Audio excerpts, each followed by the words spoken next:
माड़े बंदे हैं जी। मच्छी काम करने बनाने मच्छी मजदूरी जिन्हें मच्छी लैके आनी असी बनाने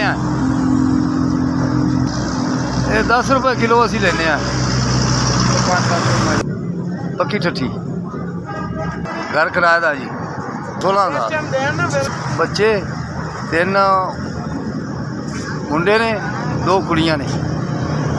मच्छी मंडी आके मैंने जी मैं लोगों की मच्छियां बना के ते मजदूरी लेना 500-600 रुपया बन जाता है तो घर चला जाता।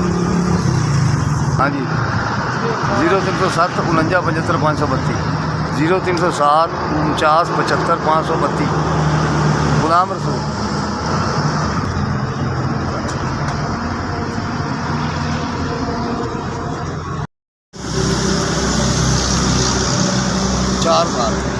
चार हज़ार खुश। हाँ जी जिन्हें तुहानू भेजा जी अल्लाह ताला उन्होंने उम्र दराज करे, उन्होंने कारोबार बरकत अता फरमावे ते उन्होंने कारोबार ही बरकत अता फरमावे।